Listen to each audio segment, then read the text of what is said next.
pre-K friends. How's everyone doing today? I have a story I'd like to read for you today. Our read aloud is called A Pocket for Corduroy. Now, has anyone read this book before? What do you think? Does he look familiar? Because he's in a couple different books that are titled with his name Corduroy.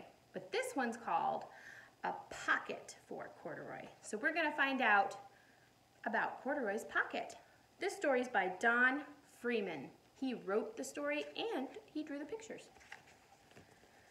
A Pocket for Corduroy.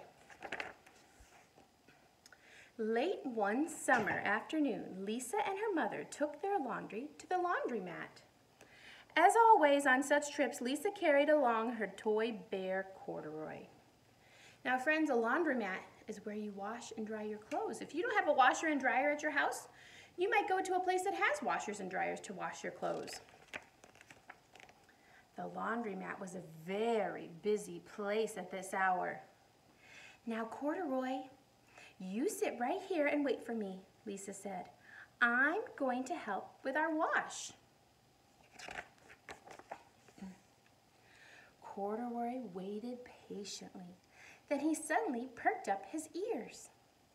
Lisa's mother was saying, "Be sure to take everything out of your pockets, Lisa dear. You don't want your precious things to get all wet and soapy." So she's taking out her things out of her pocket so that she can wash her sweater. "Pockets?" said Corduroy to himself. "I don't have a pocket." He slid off the chair. "I must go find something to make a pocket out of," he said, and he began to look around. First, he came to a pile of fancy towels and washcloths, but nothing was the right size or color for his pocket. Then he saw a huge stack of colorful clothes in a laundry bag. "There ought to be something in there to make a pocket out of," he said. Without hesitating, he climbed inside the bag, which was filled with pieces of wet laundry. The dampness didn't bother Corduroy in the least. "This must be a cave," he said, sighing happily.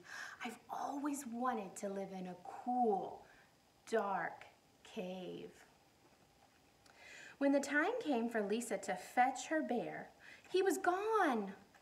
"Oh, Mommy," she exclaimed, "Corduroy isn't where I left him." "I'm sorry, honey," said her mother, "but the laundromat will be closing soon and we must be getting home." Friends, how do you think Lisa's feeling? She can't find Corduroy, her favorite bear.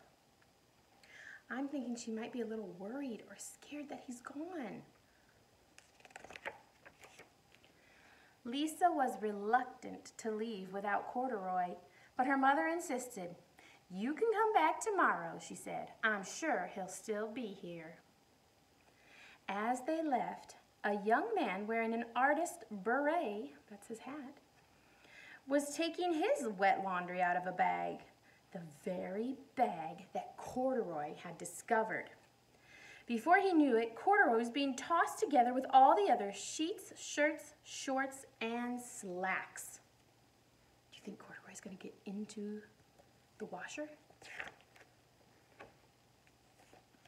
But just as the artist was shutting the glass door, Corduroy tumbled onto the floor. "How in thunder did that bear get mixed up with all my things?" the artist wondered. Poor Corduroy was wet all over. "The least I can do for him is give his overalls a good drying," said the man thoughtfully. He unbuttoned Corduroy's shoulder straps and put his overalls into the dryer. So Corduroy's still a little bit wet, but at least the man said, "At least I'll dry those clothes for you." Corduroy grew dizzy as he watched the clothes spinning around, but the artist became inspired. "This would make a wonderful painting," he said as he took a sketch pad out of his pocket and began drawing the swirling colors. "I could hardly wait to get back to my studio." Finally, the dryer stopped whirling and the man gathered up all the clothes. And then he helped Corduroy put on his warm, dry overalls. All at once, the manager of the laundromat called, "Closing time, everybody out." Corduroy was gently placed on top of a washing machine. "I wonder who that bear belongs to," said the artist as he was leaving. "Seems to me he should have his name someplace. He's too fine a fella to be lost." As soon as the lights were turned off, Corduroy began his search again. He was surprised to see something white glowing in the dark. "Maybe it's snow," he said excitedly. "I've always wanted to play in the snow." He accidentally tipped over the open lid box, and suddenly he was covered with soft, slippery soap flakes.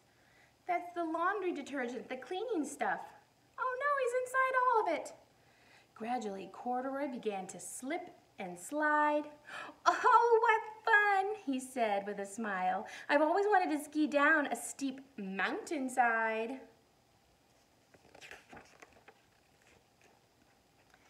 He landed paws first in an empty laundry basket.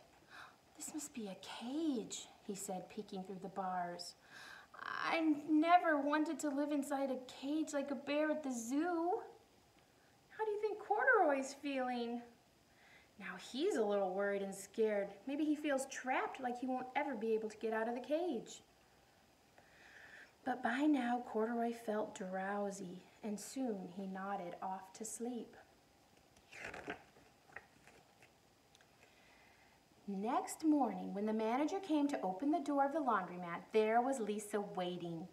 "I left something here yesterday," she explained. "May I look around?" "Certainly," said the manager. "My customers are always leaving things." Lisa was searching under the chairs and in back of the washing machines when she heard the manager call her.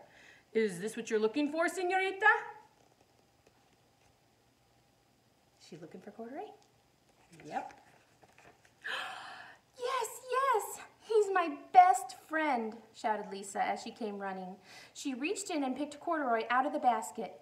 "So this is where you've been, you little rascal," she said. "It's time I took you home." How do you think they both feel right now? I bet they both feel pretty happy and relieved to find each other again. Lisa thanked the manager and ran out the door and down the street, holding Corduroy tightly in her arms. "I thought I told you to wait for me," she said. "Why did you wander away?" "I went looking for a pocket," said Corduroy. "Oh, Corduroy, why didn't you tell me you wanted a pocket?" asked Lisa, giving him an affectionate squeeze. That very morning, Lisa sewed a pocket on Corduroy's overalls. "And here is a card I've made you with your name on it for you to keep tucked inside," she said. "I've always wanted a purple pocket with my name tucked inside," said Corduroy, as he and Lisa nuzzled noses. I think they love each other. They're happy they found each other, and now Corduroy has a pocket, and it's got his name card in it. So if he ever gets lost again, someone can find him and know his name at least, right? So friends, this beginning of the week of school, we are going to be learning each other's names. And inside your bag that you picked up at Brigham, there's a card that has your name on it.